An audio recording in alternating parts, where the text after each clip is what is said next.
We'll learn how to use a neural network to do classification. Classification is when we decide what category something belongs to. We'll implement the activation and loss functions we need for classification using NumPy. Let's dive in.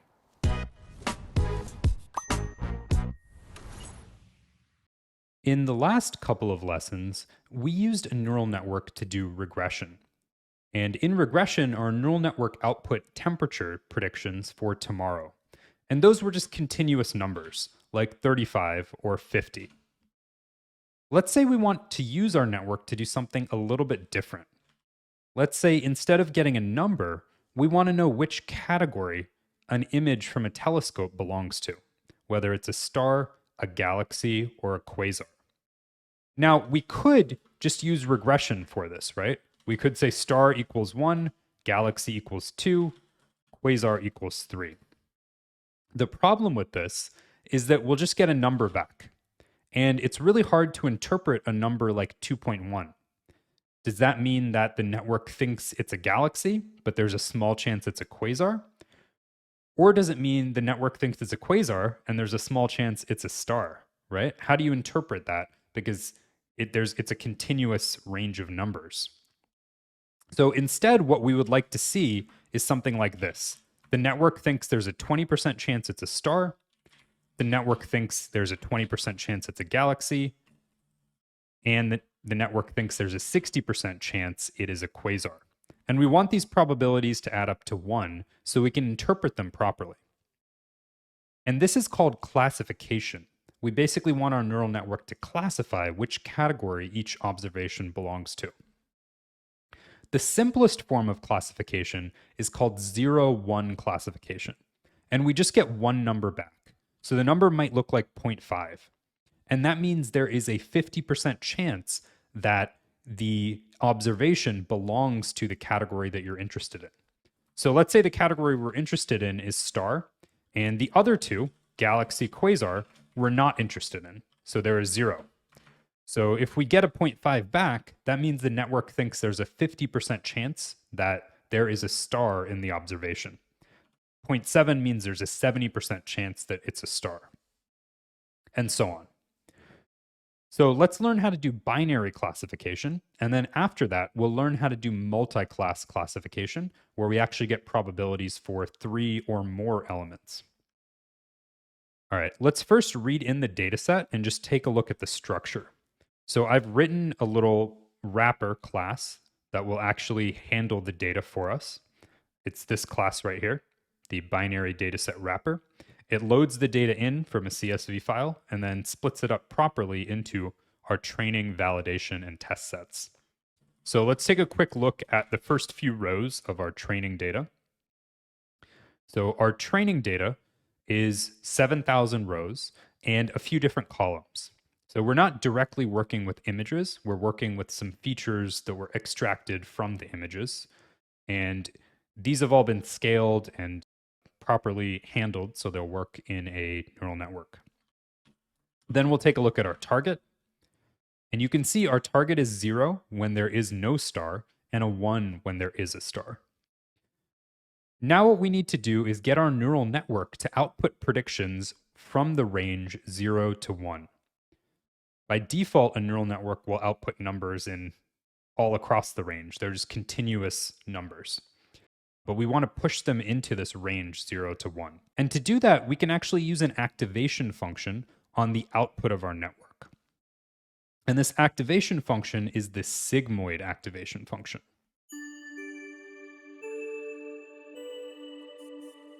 So it looks something like this.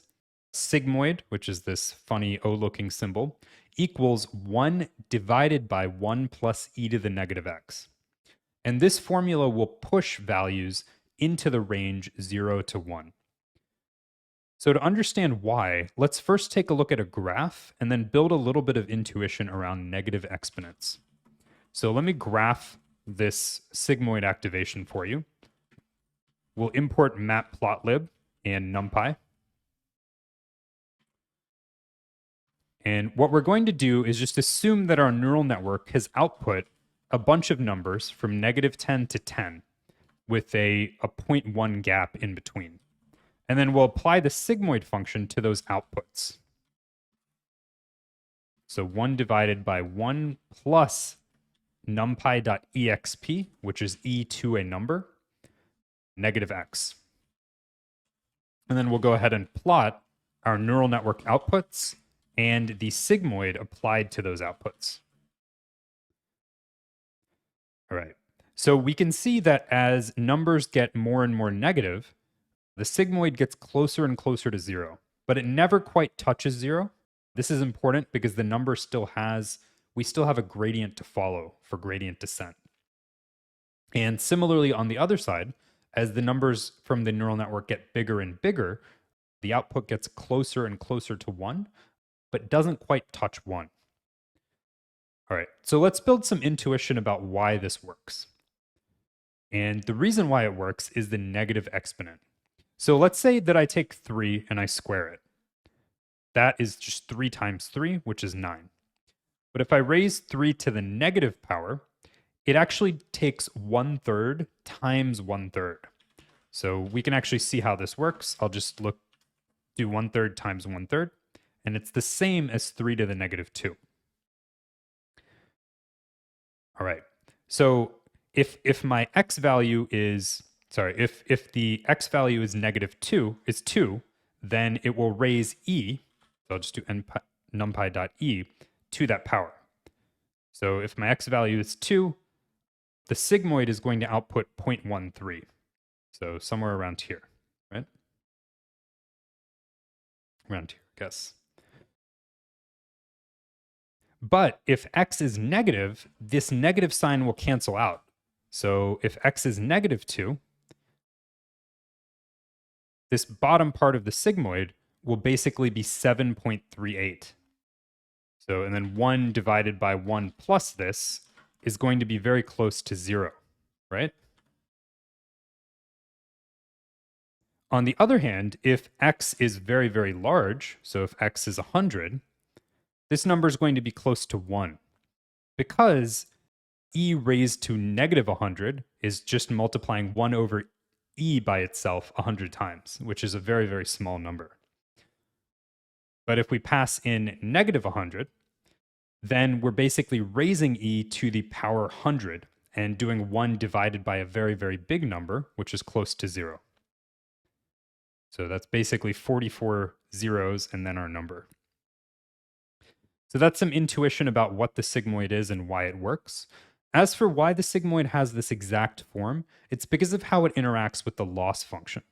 So the e in the sigmoid and the log in the loss function will cancel each other out and make the gradient easy to calculate, which I'll show you in just a little bit. So this is the sigmoid, and we apply the sigmoid right at the end of our neural network. So whatever our neural network outputs, we then apply the sigmoid to it to get our probabilities.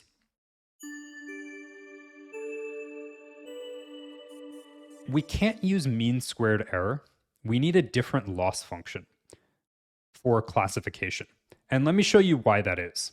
So in the previous lesson, we used mean squared error, which is just the actual value minus the predicted value squared.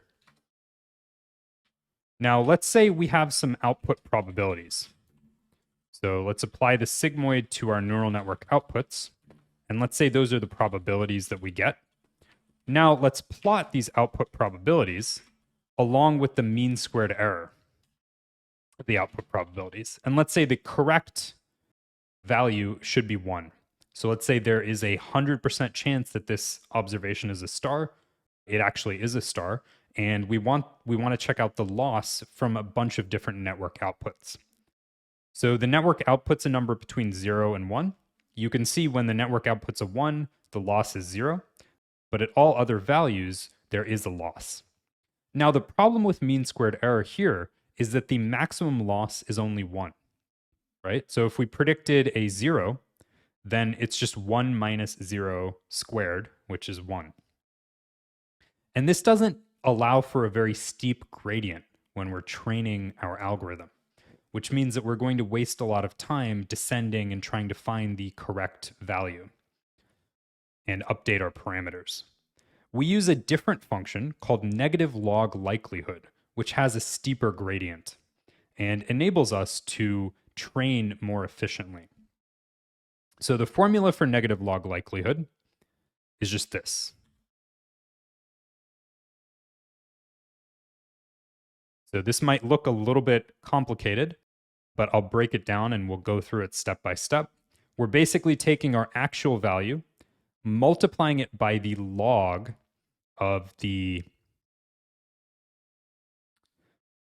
predicted value, and then adding to it the 1 minus the actual times the log of 1 minus the prediction. All right, so our actual is either going to be 0 or 1. So intuitively, one side of this equation is always going to be 0. So let me show you how that looks. So let's say that y is 1 and that our predicted y is 0.7. So we'll work through a little example here. So that's 1 times log 0.7 plus 1 minus 1 times 1 minus 0.7. So the right side of this equation is going to zero out because y is actually 1. So 1 minus y is 0, and multiplying anything by 0 is also 0. So it's going to turn into 1 times log 0.7, which just equals log 0.7, and then we apply the negative. So what is the log? So the log is, to what power do I need to raise e to get this number? So remember, e is a number 2.7. It's the same number we used in our sigmoid. And if we take the log of a number, so we do numpy.log, let's say we do numpy.log 0.7. This gives us negative 0.35 because that's the number to which we need to raise e to get 0.7, right? We need to raise it to a negative power. And then we take the negative of our log likelihood. So that gives us our negative log likelihood if y was 1 and our prediction was 0.7. Now let's graph the negative log likelihood to get some intuition about what it is and how it behaves. Okay. So I'm going to set a tolerance, which I will explain in just a second. And then we can define our negative log likelihood function. We'll take in a prediction and an actual value. And negative log likelihood is just negative actual times numpy.log prediction plus tolerance plus 1 minus actual times numpy.log 1 minus prediction plus tolerance. All right, so what's the deal with this tolerance parameter? This is just to make sure that we don't get an error or an issue with numbers. And let me show you why. So let's see, numpy.log 0. There's no number to which you can raise e to get 0, right? Because remember, a negative exponent is just multiplying 1 over the number by itself repeatedly. So you can get to a very, very, very, very small number by raising e to a large negative number, but you can never quite get to 0, right? So that's why we just add a little bit of, we add a little tolerance, a small parameter called a tolerance, to avoid this being negative infinity, which will mess up our output. All right, so that's our negative log likelihood function, and then we can go ahead and plot it.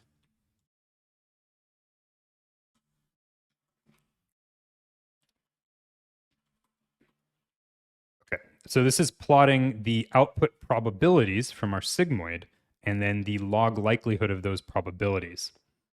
The negative log likelihood, assuming that the actual correct value is 1. All right, so you can immediately see that the range of the negative log likelihood is a lot larger than the range of mean squared error, right? It goes from 0, this actually gets to infinity, to positive infinity. It just keeps going up and up, so it gets very large. And this gives us a nice gradient that we can follow to actually do gradient descent and train the network efficiently. All right. Well, we now know enough about the activation and loss functions to actually implement binary classification using the same neural network from the last lesson. So I'm going to go ahead and define the same neural network from last time. but I'm actually going to implement it as a class. So this is the exact same code that we developed in the last lesson, but I'm just making it a little more compact so that we don't have to type it all out again. All right, so we're going to create a class called classification.net. We're going to create an initialization function, and we'll specify how many values we want to output. This is going to be a 2-layer neural network. So the first layer is going to be a dense layer, and it'll take in 13 features, which you saw in our training data. We have 13 different features, and it is going to generate 25 hidden features. And then the second layer is going to be another dense network. It's going to take in our 25 features, and it's going to output 1 feature, which is our output size. We'll call that layer 2. And on our layer 2, we actually don't want an activation because we're going to, instead of applying the ReLU activation, which we applied in the last lesson, we're going to apply the Sigmoid activation, which I'll show you how to apply in a little while.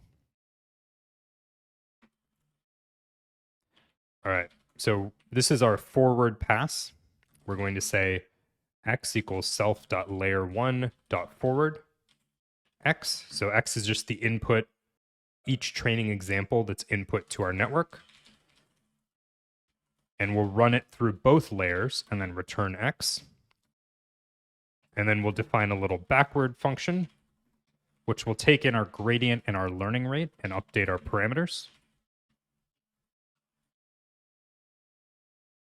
So this is the same thing we did in the last lesson, just writing it in a slightly different format to make it a little easier to understand. This is also very similar to how PyTorch defines its networks, so it's preparing us for when we'll start to use PyTorch. But we've just defined a 2-layer neural network, and it will output a single number, which we can then apply the sigmoid to. All right. Before we do that, we need to understand how we're going to calculate the gradient and actually do the backward pass of our network. And to understand how we're going to do that, let's take a look at a quick diagram that shows how data flows through our network. So we're going to start with our input data, x. We're going to pass it into layer 1, where it's transformed. We're going to pass it again into layer 2. Then we're going to pass it through the sigmoid to the loss function. And in the sigmoid, we're going to transform our output into probabilities, which we'll call p. And then in our backward pass, we need to essentially flow our gradient backwards from our loss function through the sigmoid to layer 2 and layer 1. So we know how to flow our gradients through layer 2 and layer 1. What we need to do is figure out how to flow them through our negative log likelihood, our loss, and our sigmoid. To do that, we need to find 2 things. We first need to find the partial derivative of our loss with respect to the probabilities p. Then we need to find the partial derivative of our loss with respect to the outputs of layer 2, which I should have labeled here as z, but let's call that the output of layer 2. All right. So luckily for us, the partial derivative of the loss with respect to our probabilities p is p minus y divided by p times 1 minus p. And the partial derivative of our probabilities p with respect to the neural network output z is p times 1 minus p. And we can work this all out to pass our gradient across the loss and sigmoid function like this. So the partial derivative of our loss with respect to the output of layer 2, z, is the partial derivative of our loss with respect to the probabilities times the partial derivative of the probabilities with respect to z. So we basically just multiply these two things out, and we end up with p minus y, which means our predicted probability minus the actual is our gradient, which is pretty great. And we can verify this using SymPy, which is a Python library that does automatic differentiation. So it doesn't always differentiate files into their simplest form, but It works pretty well. And if you have Mathematica or something like that, you can also test this out there. So we can basically define our actual and our prediction as symbols in SymPy. We'll call them y and p. Then we can actually define our negative log likelihood function using SymPy.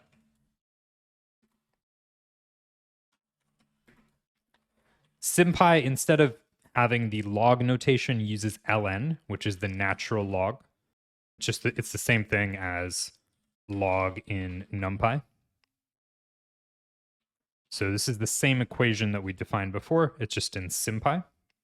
And then we can differentiate our negative log likelihood function.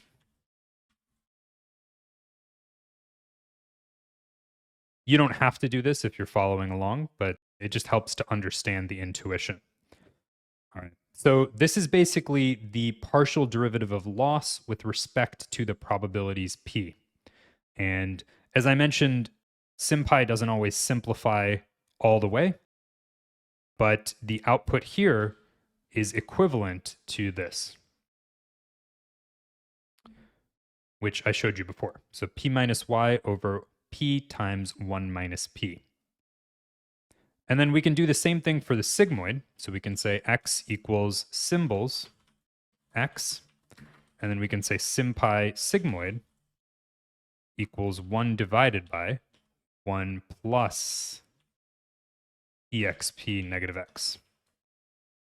And we can differentiate SymPy sigmoid with respect to x. So we're taking the derivative with respect to x. So this is e to the negative x all over 1 plus e to the negative x squared. And a lot of derivatives of loss functions that we use in deep learning, we can actually define in terms of the output of the function. So in this case, the derivative of the sigmoid function is just the sigmoid times 1 minus the sigmoid, which, as I showed you before, is the same as p times 1 minus p, because p is the output of the sigmoid function. All right, so this shows you the two partial derivatives that I just talked about, and it shows you also that the gradient of the loss with respect to the output of the neural network equals the prediction minus the actual, which is really nice and really easy to work with. Although it does take a decent amount of work and effort to get there. It takes a lot of work to design the right loss function and activation function as well. Okay, so let's plot what this gradient looks like.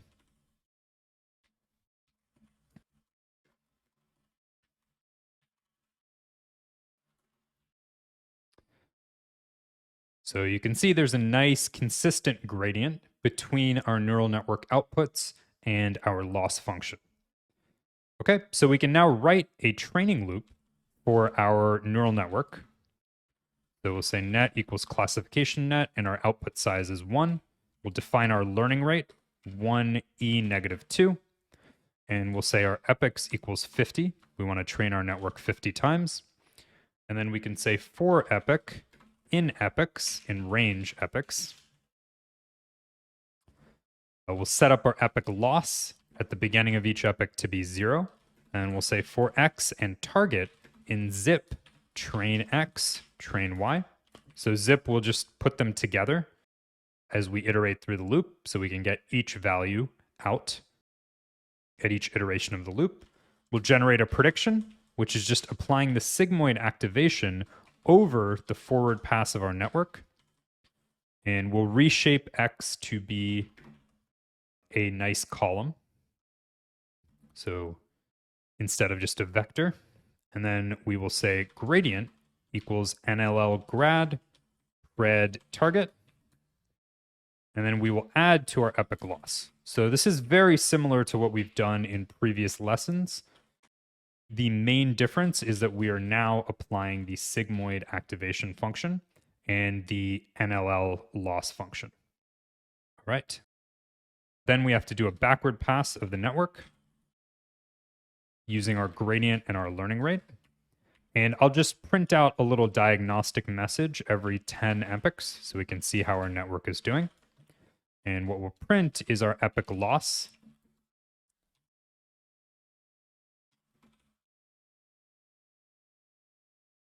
And we'll just do our epoch loss divided by our train x length. So this is just going to output our average loss over all of our examples. And then we can also check out our loss on our validation set. So we'll do valid x, valid y. We will make a prediction on our validation set. So this time we won't actually do a backward pass. All right, so that's our sigmoid over our prediction. And then we're just going to add to our loss.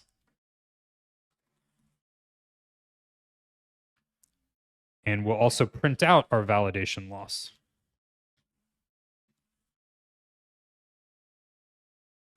Divided by len of our validation set.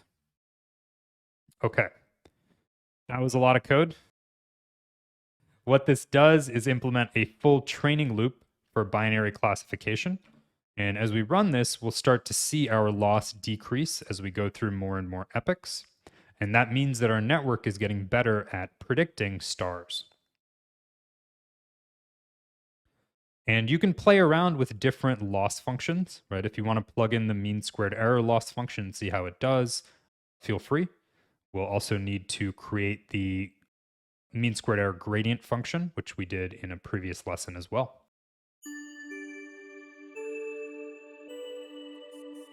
All right, so we've done binary classification. Now the classification with multiple targets. So at the beginning, we had stars, galaxies, and quasars. And let's say we want to get a probability for each one. So we can essentially extend our binary classification to handle n classes. And n can really be any number. And to do that, we need to adjust our target a little bit, right? One number is enough to differentiate between two classes because it can be 0 or 1. But we need multiple numbers to differentiate between multiple classes. So we're going to write a function called encode, which is going to take in our target and the maximum value. And we'll just say encoded equals numpy.zeros, 1 max value. So this will basically create a vector which has as many zeros as the number of classes that we want to predict. And we'll set one of these to 1. So this is called one-hot encoding. So let's say we want to encode, let's say these are our classes. We're going to say 0 equals star, 1 equals galaxy, and 2 equals quasar. So let's go ahead and encode code 0. So this will return a vector with 3 elements. The first one is set to 1. So if we encode a galaxy, this returns a vector where the second element is set to 1. And we can also encode a quasar. So the output of our network is basically going to be 3 numbers. And each number will correspond to the probability that the object is the one associated with the code for that specific position. So this is how we use neural networks to do multi-class classification. And this is actually how GPT and other models predict which word or token will come next. They actually do something like this, where they have a bunch of numbers, and one of those numbers will be 1, and the rest will be 0, or very small numbers. So our neural network is going to output 3 numbers. And if we have more classes, we will output more numbers with our one-hot encoding. All right, so we need to do 2 things here. So one, we need the outputs of our neural network to fit into a nice range again, 0 to 1, and we need all the values to sum to 1, right? You wouldn't want our neural network to output something like this, because then you can't interpret them as probabilities. You can't have more than 100% probability, right? So you need all of your output probabilities to sum to 100%, the probabilities that come out of your network. With the sigmoid, that's easy, because the sigmoid only outputs one number between 0 and 1. So automatically, you can't go above 100% probability. But our neural network can output 3 numbers, and all of them go between 0 and 1. So we actually need to normalize the values across all three to make sure that they don't exceed 1 when you add them all up.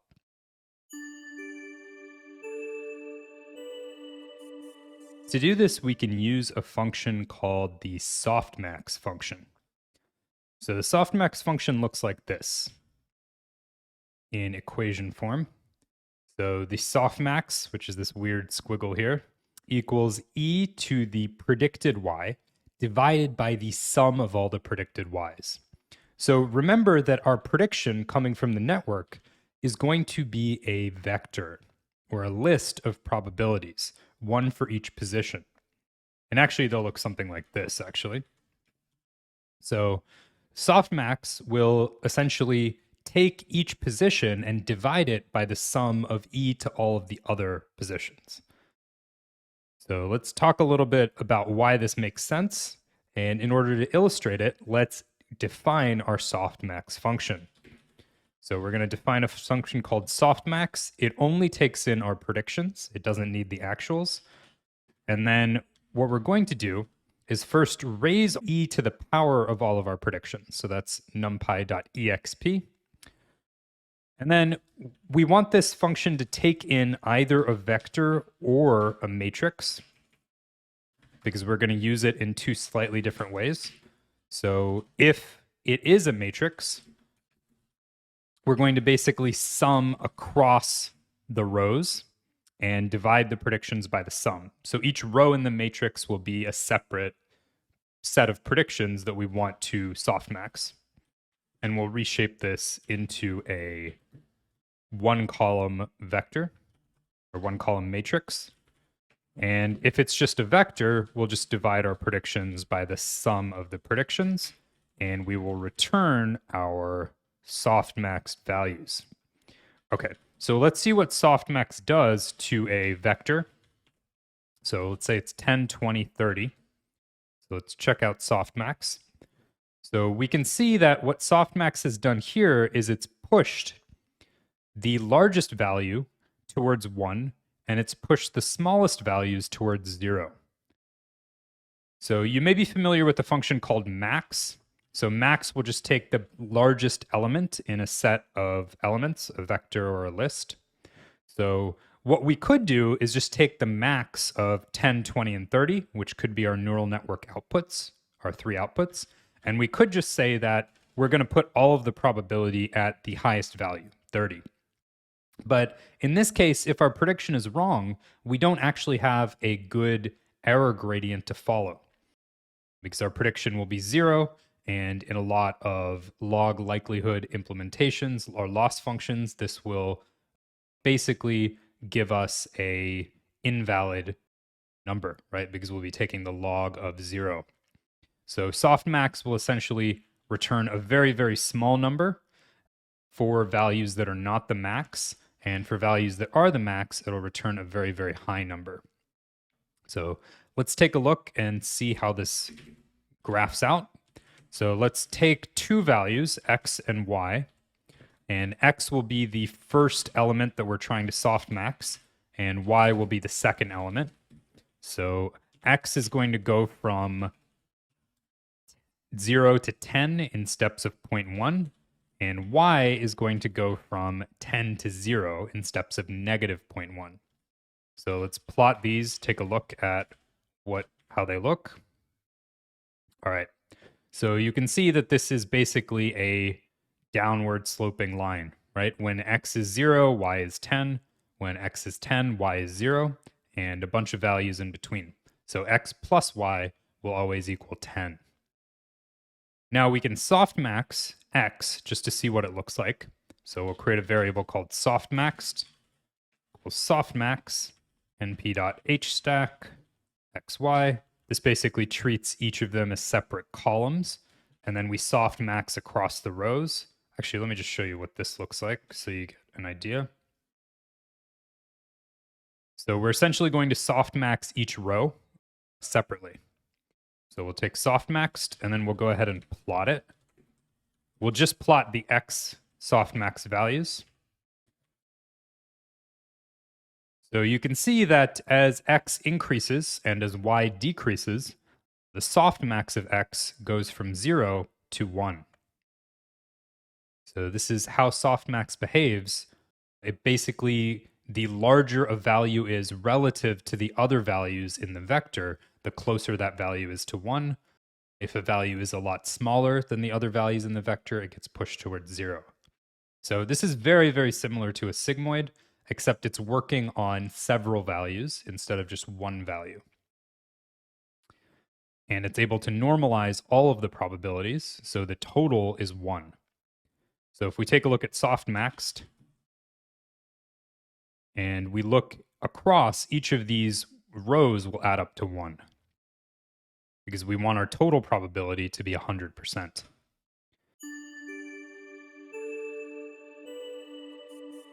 Now that we have softmax, we're basically going to feed to our loss function a vector that looks like this, that has the probability that the observation falls into each of the 3 classes. And if we had more classes, the vector would be longer. So we're going to generalize the negative log likelihood formula from before, but we're going to make it work in a multi-class case when there's multiple classes we're trying to predict. All right, so the formula before looked like this. That's because we basically only had one number we were trying to predict. So we had to basically calculate the other side. So we had to calculate the case for y equals 0 and y equals 1 separately. You can think about this like, imagine we were actually predicting 2 numbers. 1, the probability that y is a star. 2, the probability that y is not a star. So that might look like just 2 elements, like 0.3 and 0.7.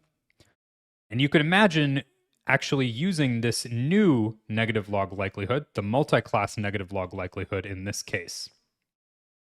So the new formula is just taking the actual value of y times the log probability.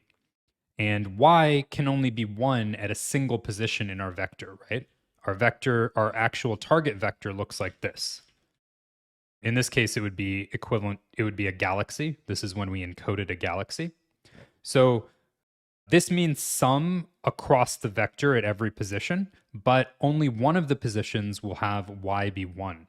So we're basically only looking at the loss against the actual y value. We're not looking at the loss where y is 0. So let's say this is our target, and this is our actual. 0.01, 0.9, 0.09. So let's say this other way. This is our prediction. In this case, our target was 1, and at the position where our target is 1, we predicted 0.9. So in this case, our negative log likelihood would just be 1 times the log of 0.9. And then we would put a negative in front of it. And we would end up with 0.105. So very, very similar to the binary case, only one term is going to be non-zero, right? Because y is going to be 0 at the other positions. It's just in the binary case, we only had a single number, so we essentially had to make up the other side of it, if that makes sense. Okay, so this is the multi-class negative log likelihood, very, very similar to the binary negative log likelihood. So nothing too crazy going on. And we can go ahead and define our multi-class loss here. So we'll take in our predicted, our actual, and I'll again define a tolerance because we don't want to take the log of 0. That'll cause an error. We'll calculate what's called cross entropy, which is just the essentially how similar one distribution is to another. And that's just the actual y value times the log. And then we'll return the negative sum of our cross entropies. So this is just implementing the negative log likelihood equation. And then we can take a look at a couple of examples. So we can say multi-class loss, NumPy array, 0.8, 0.1, 0.1. So this would be the prediction. And then the second is our actual. our observation in this case would actually be a star. So we can run that, and we can see that our negative log likelihood is pretty low. Now, if our prediction was very inaccurate, like let's say we swap these, our loss is a lot higher, right? So this is very, very similar to how negative log likelihood works in the binary case. So I'm not going to go into a ton of detail here, but basically, because of the log and the negative, as our prediction gets really small, our loss will get really high when y is 1. And if our prediction gets really large, close to 1, then our loss will be small. All right. And luckily, the gradient, which we have to find again, is just the predicted minus the actual. So we can define our log loss or our multi-class loss gradient. And that is just our prediction minus our actual. And this is because the same thing that happened with the sigmoid function and our binary negative log likelihood also happens with our multi-class negative log likelihood and the softmax. All right. So I'm not going to make you watch me type the training loop out again. I'm just going to copy and paste, and I'll highlight the differences for you. So this time we want our network to output 3 numbers, each number corresponding to one position in our vector. So 1 for star, 1 for galaxy, 1 for quasar. Our learning rate is going to be a little bit lower. This learning rate seems to work better in the multi-class case. Then here, instead of sigmoid, we're going to use the softmax function.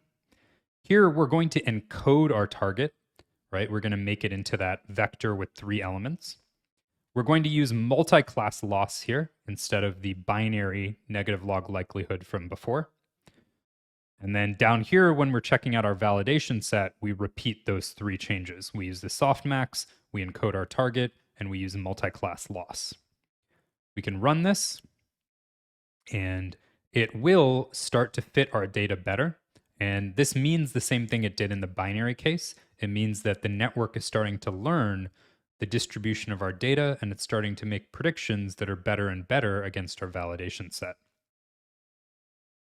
Okay, so that is how to do classification against multiple targets, multiple classes. And this is exactly what we do in a model like GPT, where we're predicting which token or word comes after the current token or word. So this classification will serve you really well. And we learned a lot in this lesson. We covered binary classification, multi-class classification, and the activation and loss functions you need to make them work. In the next lesson, we're going to cover recurrent neural networks, which are a really important model to process sequences of data. And text is a sequence of data that can be processed by RNNs. Hope I'll see you in that lesson.